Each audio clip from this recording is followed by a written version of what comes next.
The Yushan-class landing platform dock, or LPD, is a new asset in the Asia-Pacific region. It will serve as the core of the force projection capability for the Republic of China Navy, or ROCN, in the coming decades. Why does the Republic of China, commonly known as Taiwan, need such a vessel? And does this project have a future? As the weapon detective, we're now investigating the Yushan class and seeking answers to these questions.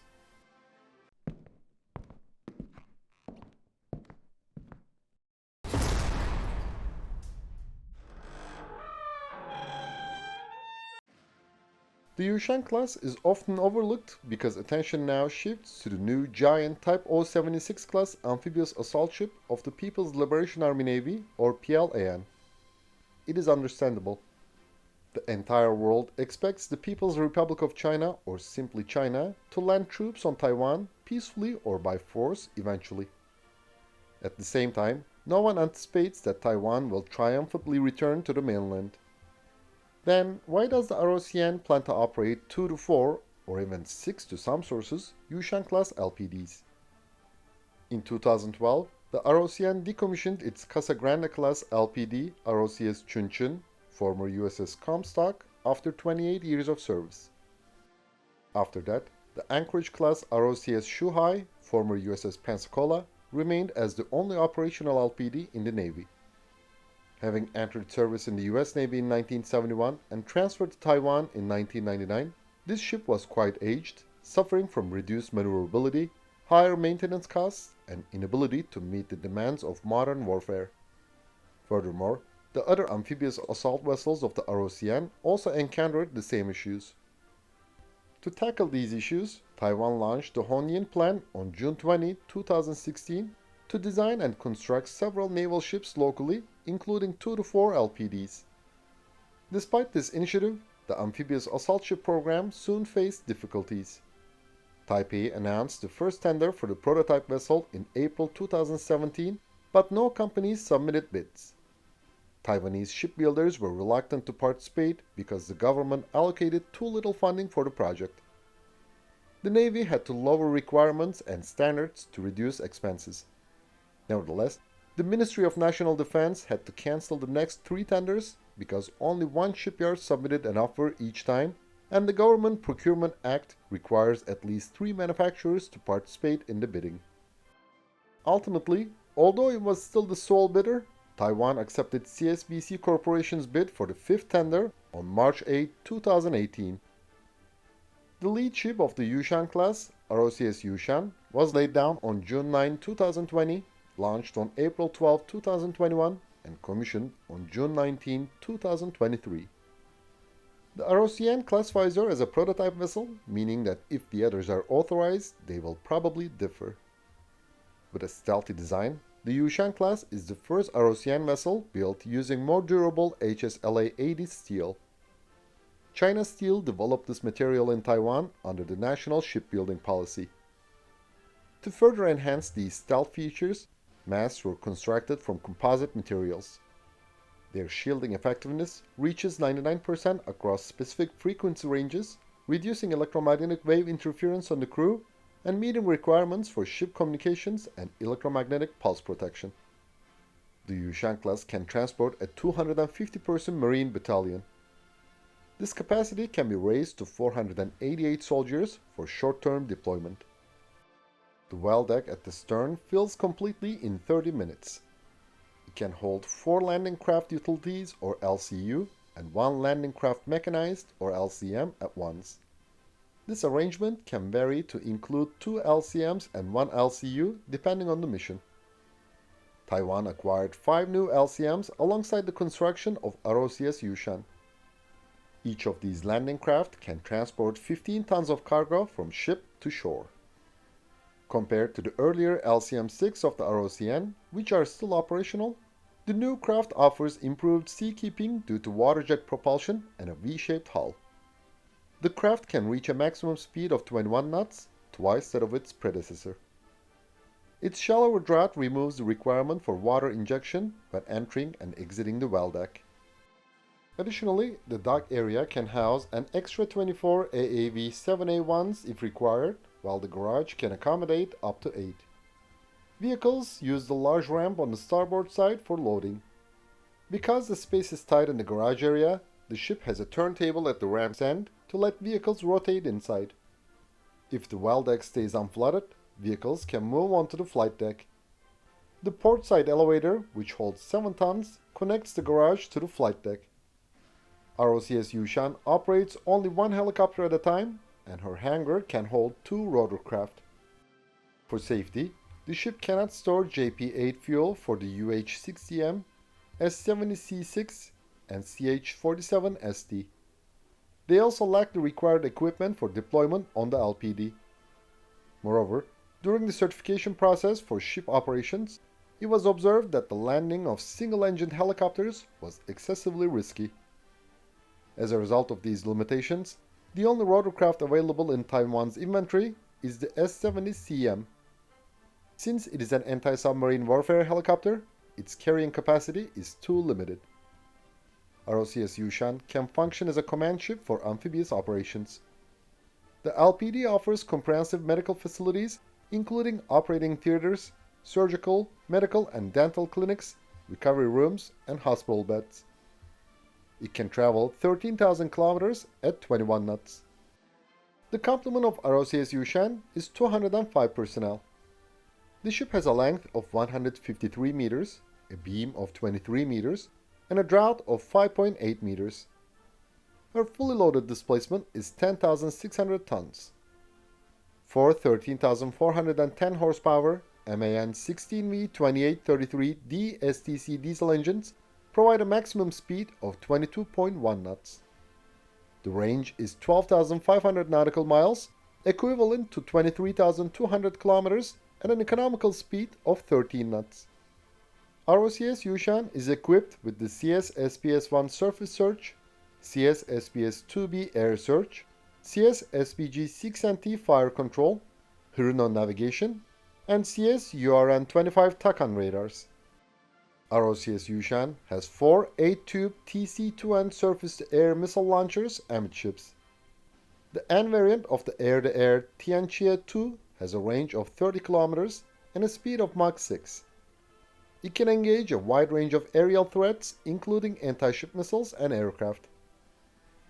Some sources claim that the ship can carry the Shunfun-3 and Shunfun-2 anti-ship missiles as required instead of the TC-2N. With a 225 kg self-forging fragment warhead, the Shunfun-3 has a range of over 100 km and a speed of Mach 3.5. It possesses land attack capability. Depending on its variant, the Shunfun-2 can reach either 160 or 250 km. It is armed with a 180 kg warhead and features dual-active radar and infrared seeker guidance. Its maximum speed is Mach 0.84. The E version of the Shunfun-2 has land attack capability. ROCS Yushan is equipped with a 76mm Mark 75 bow gun housed in a stealthy turret. Its maximum range is 16 km with a rate of fire of 85 rounds per minute. Taiwan signed a contract with Leonardo on December 14, 2023 to upgrade more than 20 Mark 75s. Scheduled for completion by the end of 2026, the modernization will improve the accuracy of guns against anti-ship missiles. Under the contract, Leonardo will also supply the Dart guided munition capable of intercepting aerial targets at a range of 10 kilometers. Some of the modernized Mark 75s are likely to be installed on the Yushan-class LPDs. The vessel is equipped with 2 Mark 15 Phalanx close-in weapon systems, each with an effective range of 1.5 kilometers and a rate of fire of 4,500 rounds per minute. ROCS Yushan also features 2 manually operated 20mm T-75 guns with an effective range of 2 kilometers and a rate of fire of 1,200 rounds per minute. In 1960, Taiwan leased the Yushan-class USS White Marsh and renamed her as ROCS Chuncheon, beginning a long-standing tradition of operating LPD-type vessels. This name was also given to following ship retired in 2012. In the 1960s, Taipei was still contemplating landing on the mainland to overthrow the communist regime. This country remained China's official international representative until 1971. Since then, this title has been transferred to the People's Republic of China. Subsequently, Washington improved its relations with Beijing. At the same time, it deliberately created a gray zone over whether it would supply military aid to Taiwan in the event of a war with China. With this policy, the USA managed to appease the Chinese without forsaking the Taiwanese. During the new era, finding new vessels for the Navy became increasingly difficult each year. The USA was unwilling to supply the latest systems to Taiwan due to concerns that China might seize them in the future. Many other nations could not risk damaging their relations with China by selling weapons to Taiwan. The Chang'un and Kanding-class frigates, whose license rights were obtained in the 1990s, were the final examples of real foreign support in this regard. Although it had designed and built missile boats before, Taiwan did not invest in domestic major surface combatants until the 2010s. The Yushan-class is part of this plan. As noted, its construction material was not developed solely for the LPDs, but also for other vessels. Former President Tsai Ing-wen described ROCS Yushan as a milestone in Taiwan's path to self-sufficiency in naval shipbuilding. Does the ROCN still require LPDs? Such amphibious assault ships have been popular for some time because they offer multi-mission capabilities not only in warfare but also during peacetime. They are ideal for humanitarian missions. They also support general logistics to regions without proper harbor facilities. The primary role of the Yushan class is to protect and support three remote islands. One of them, Kinmen, hosts the Taiwanese 101st Amphibious Reconnaissance Battalion, and it is only 3 kilometers from the Chinese coast.